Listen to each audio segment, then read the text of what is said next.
Assalamualaikum warahmatullahi wabarakatuh. Saya Yusi Mega Aprila akan melakukan penjelasan sedikit mengenai tugas besar SI. Di sini saya membuat perhitungan zakat, yaitu nanti ada zakat fitrah, zakat mal, dan juga zakat profesi. Untuk lebih jelasnya, saya jalankan dulu program yang sudah saya buat.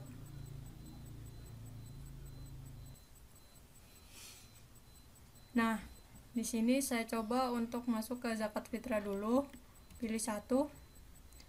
Kemudian jadi perhitungan untuk zakat fitrah ini bukan hanya untuk satu orang aja, bisa masukkan beberapa orang untuk sekaligus penghitungan. Misal di dalam keluarga saya ada 4 orang yang ingin zakat fitrah, nanti langsung penghitungan, dimana nanti ada tentukan harga beras dulu di daerah masing-masing.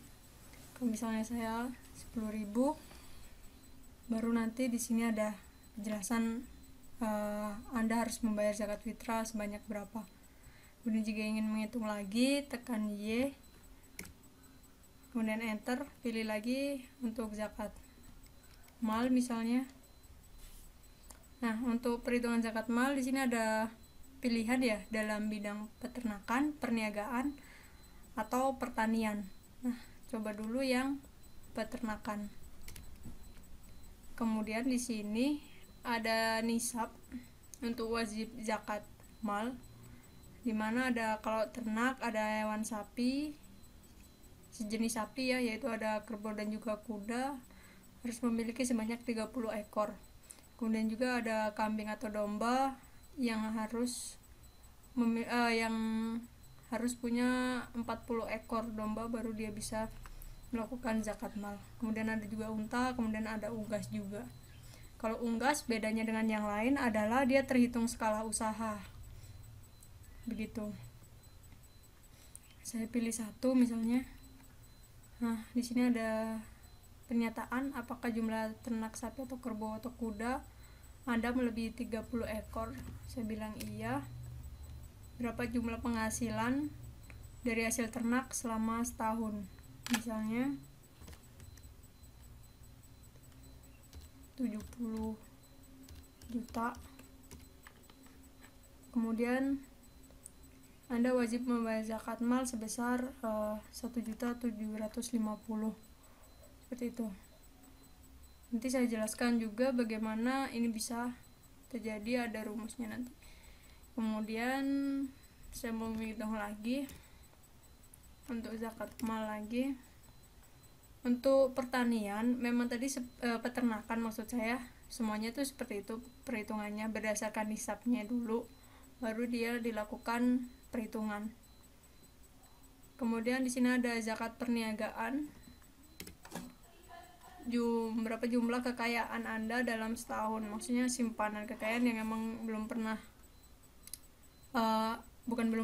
yang berlebih ya dalam satu tahun, tabungan lah intinya. Misal saya tulis di sini ada uang 100 juta yang tersimpan dalam waktu 1 tahun tanpa dipotong oleh biaya hidup dan lain-lain. Baru nanti ada wajib membayar zakat 2.500.000. Kemudian saya lakukan perhitungan zakat lagi, zakat mal untuk bidang pertanian. Nah, di bidang pertanian ini itu digolongkan berdasarkan air atau sumber air yang mengaliri lahan tanam atau sawah. Jadi ada, kalau nanti bedanya itu jika air dari sumber ataupun hujan, nanti zakatnya itu dikalikan 0,10%. Kemudian kalau yang dari irigasi itu akan dikalikan 5% maksud saya. Kemudian kalau dialiri dari dua-duanya, dari hujan ataupun irigasi, akan dikalikan 7,5. Misalnya satu dulu. Berapa jumlah total hasil panen dalam bentuk rupiah? Ini panennya bisa berbentuk jagung, padi, gandum, dan juga lain-lain. Sekali panen misalnya ada 40 juta. Nah, kalau untuk zakat pertanian banyak yang mempertanyakan dia itu harus dikurangi dengan biaya perawatan saat tanam atau tidak. Jadi kalau untuk menghitung zakat mal pertanian, dia jumlah keseluruhan dari hasil panen tanpa dikurangin dari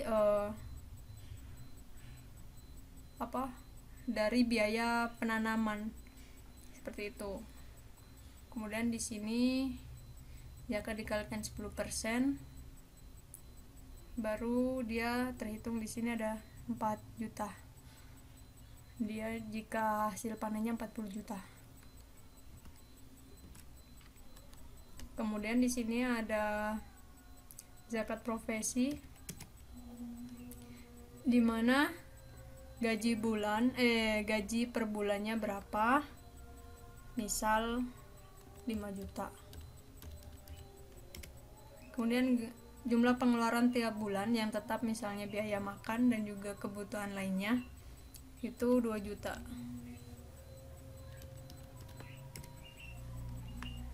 Nah, nanti di sini saya ada pengumuman bahwa harga 1 gram emas itu misal saya tetapkan 510.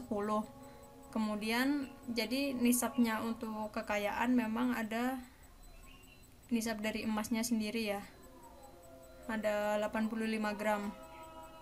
Jadi kalau 85 gram dikalikan 510 ada berapa juta itu. Nah, itu batas dari nisab kekayaannya. Karena ini sisa uang saya dalam setahun itu adalah 36 juta, maka karena ini belum termasuk nilainya lebih rendah daripada nisab 85 gram emas, maka dia tidak wajib zakat.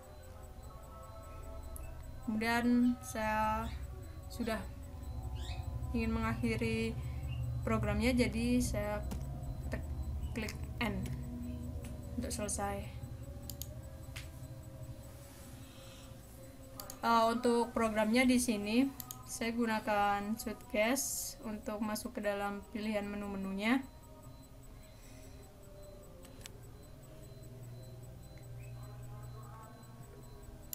Ini seperti ini.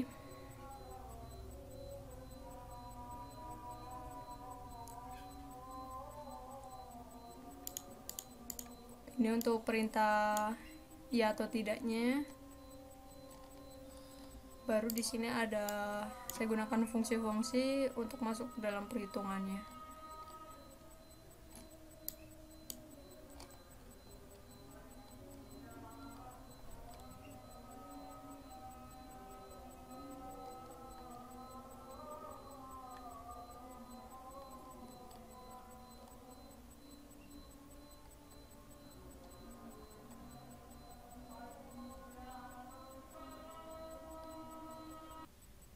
Nah, untuk flowchart perhitungan zakat ini sudah saya buat, di mana start, kemudian ada pilihan, kemudian masuk ke 3 pilihan itu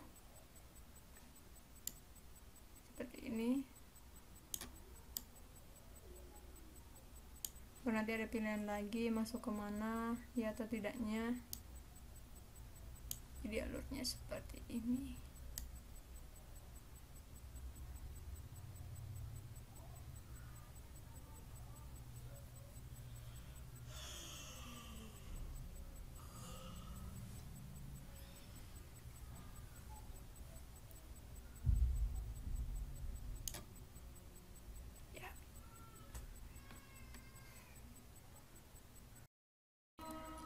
Ya, jadi seperti itu program yang saya buat untuk penghitungan zakat.